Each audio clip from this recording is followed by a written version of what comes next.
Am I calling the scapegoat manipulative? That's such a great question, and I thank you for it because it's something that we do need to talk about. And as I was preparing to talk to you about it, I was like, let me just go ahead and get the actual Webster's version of the definition of manipulative, because when we think of a person who's manipulative, we think of a person who's shady, who has malintent. Well, I think of my mother. She's a sociopath and a narcissist. So it has a very obvious negative connotation. And unfortunately for the children who grow up underneath a narcissist, whether they're the scapegoat or not, they learn to be manipulative because they have to stay alive. Anyway, I Googled it, and I did it like a second ago, disgusted and appalled by the first thing that came up. I'm going to read it to you, and then, well, we'll talk about that, and we'll talk about how we are groomed and trained to behave in the ways that we've been labeled as by the person who's abusing us. They groom us to meet their narrative, to make things look a particular way. And nobody, well, lots of people are not looking beneath the surface. And when I Googled manipulation, and this is the first thing that came up, I was like, is it any wonder that people believe the abusers and not the children? So I'm going to read it to you now. Let's get into it. The very first thing that came up. What is the meaning of a manipulative person? I think my mother wrote this. I really you'll know when, okay, I'm going to read it. You tell me. I think my mother wrote this. A manipulative person tries to control people to their advantage. Here's the example that they give. This is where my mother comes in. If I had a dime.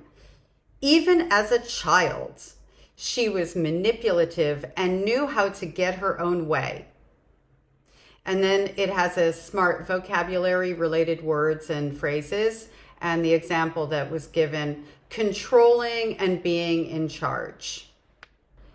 As a child trying to survive under very stressful isn't even the right word, horrific circumstances, who has learned that if you make your needs known, there will be negative repercussions. You learn how to get your needs met without asking directly, which means you're learning how to manipulate your environment and the people in it. And manipulation can look a lot of different ways. It's manipulative to pretend that you like things you don't like to get people to like you. And that is one of the biggest things that we learn trying to survive that environment. So to answer your question, I am calling the scapegoat child and everybody in that system manipulative, because it's how we exist and survive within that system. The fear that I had of my mother was, I just can't even describe it. It's the reason why I could never love her. Because where fear is, love does not grow. I thought I loved her. Looking backwards, I realized I was desperate for her to love me so I could love her in return. But I've never had any love for my mother when I really look back at what all of those emotions were about. Manipulation kept me safe, as it does for most survivors. Being sneaky, that's the other accusation, the other seed planting. Yeah, sneaking around and hiding things kept me safe.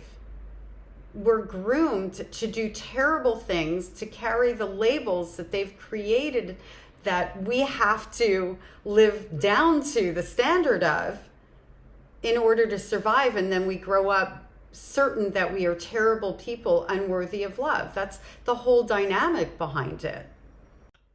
We learn to operate in the world from the outside in. So that means that we're likely constantly manipulating our environment in some way. It's not the same as what an abuser does. Because an abuser is doing or creating situations through manipulation in order to hide their cruelty.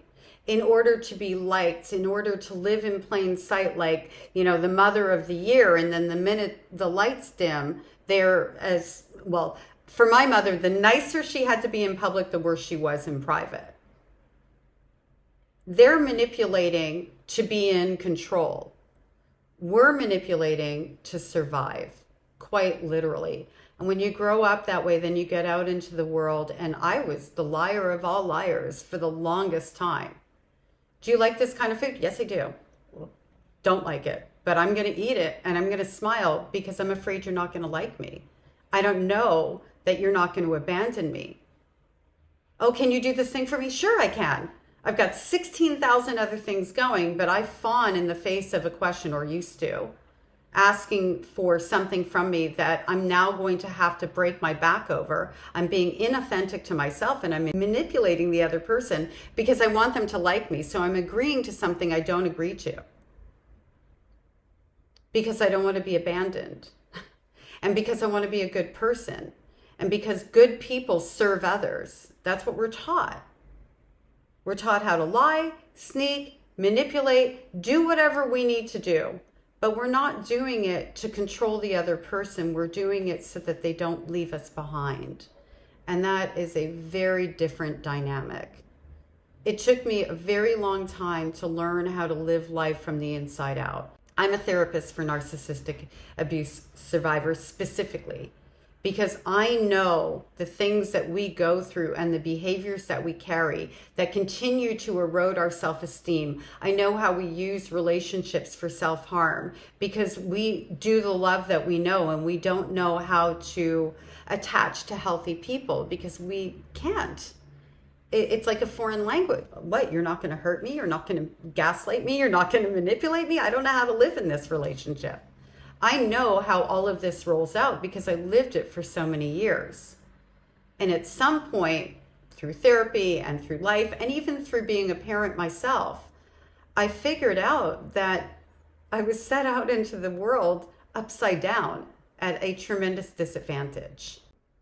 I walk through life from the inside out now. And what that means is I check in with myself before I do anything else for anybody else, kind of thing. And it doesn't mean I'm less generous or anything like that. It just means that I'm being authentic and I'm doing things in a way because it feels good, not because I want somebody to like me. My mechanism is to fawn. It's to go along to get along. It's to be that good little girl. That's what I've done since I was an infant. I mean, my mother wasn't feeding me, and there was a babysitter who would come in and check on me and say, you would be in the crib, dirty diapers, no food for hours on end, and not even be crying. And her words to me, heartbreaking. She said, it's like you already knew you had to be a good little girl. I have been that little girl. That little girl lives inside of me. Little Marnie is alive and well. And when I say no to something, she jumps up and down and loses her mind because what if they go away? Well, if they go away, they're not my people. If somebody can't take no for an answer, that's their problem. It's not my problem. I don't owe anybody anything. You know, relationships are earned through reciprocity, not transaction. These are all the things I had to unlearn. And when you unlearn something, you have to put something else in its place. So I'm going to give you a little tip as I leave this video where it is. And I hope I've answered your question well. I understand why you asked it, I think. And yes, we as scapegoats have to survive. And we don't have choices in how our behavior develops because we're not the ones developing our behavior. Just remember that. It's never the child's fault, period, end of story. They're told to be the bigger person when the bigger person is actually doing everything in their power to destroy them. Anyway, the tip of the day. So because I know I have a predisposition for fawning and for overcommitting and things like that, when somebody asks me to do something or a question that puts me on the spot where I could tip into the bobblehead, I'll buy myself time and space and I'll take as much as I need. And my response is usually something along the lines of, let me think about that. I need to get back to you. And if they look for an answer on the spot, if they pressure me in some way, then the answer is no, because now I know they don't care about how I feel about something. And I don't want to be in relationships that don't make me feel three very important things. These are my guiding light. I don't know, my guiding principles for every relationship I have. And this is how I check in on whether or not I'm in the right place. I need to feel safe. I need to feel cherished, and I need to feel seen. And if I don't have those three things, those are what I provide, I'm not there. I'm tapping out.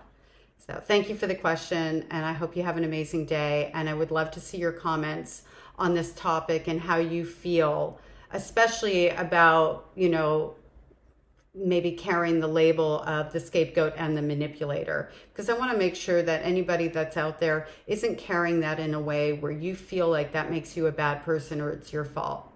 It's the fault of the people who didn't meet your needs in a healthy way to allow you to develop in a healthy way. And now you can make the changes that you need to make, because we're adults and we're large and in charge.